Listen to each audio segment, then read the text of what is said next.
welcome to Prize Fight. I'm Veronica Belmont, and this is the show where we match up two gadgets to fight it out to the bitter end. Today we have two phones with a combined hype score that is off the freaking charts. The Apple iPhone versus a Nokia N95. Because hey, if you've got over $500 to spend on a brand new cell phone, you better pick the one that's right for you. Let's kick off this battle by choosing which phone is the prom queen of the two. Sexiness is up first. In terms of sexiness, what can I say other than that the iPhone really slams it out of the park? Oh, boxing references? Okay. I mean, the iPhone TKOs the N95 in this round. The Nokia is a solid-looking phone, but I mean, seriously, any phone looks like last decade's model next to the iPhone. It's thinner, it feels lighter too, and fits more comfortably in the hand. For this first round, I'm giving the iPhone a 5 and the Nokia N95 a 3. Up next is round 2, interface and navigation. These phones take very different approaches to interface and navigation.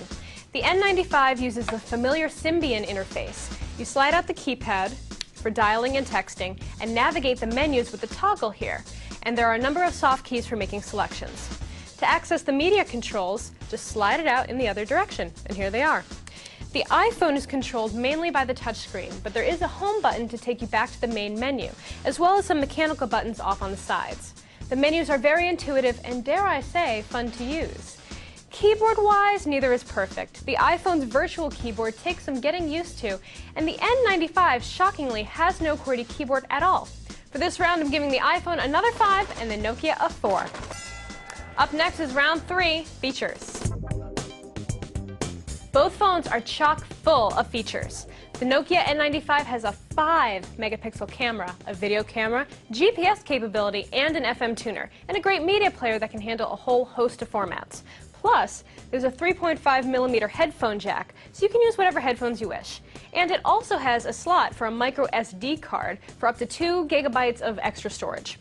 The iPhone has a 2-megapixel camera with no extra options, but it does have the full functionality of an 8-GB video iPod, which is nice. But the weird thing is that the headphone jack is recessed, so not all headphones are gonna fit.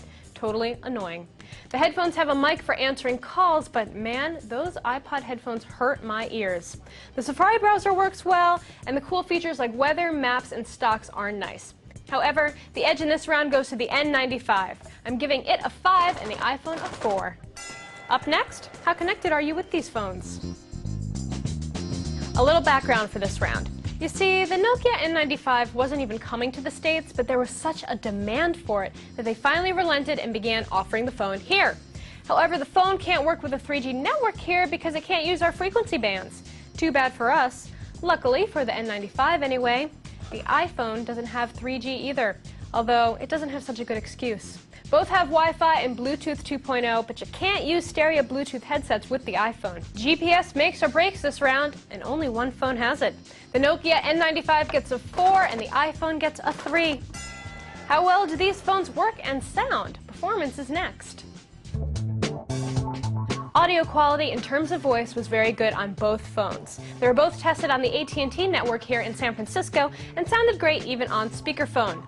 Now, the N95 took a little bit longer to start the camera and the browser than the iPhone did, and I preferred the video playback on the iPhone. It was sharp and beautiful. Audio quality was pretty similar in both phones to me, and they both had about 8 hours of tested talk time, but the N95 had a pretty dismal standby time when compared to the iPhone.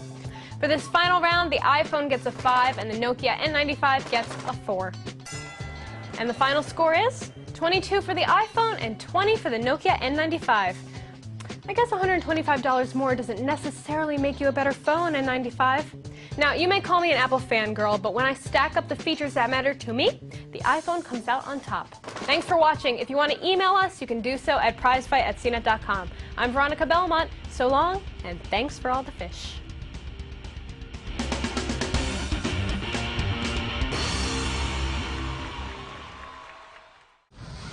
For more video like this, go to cnet.com and click on CNET TV.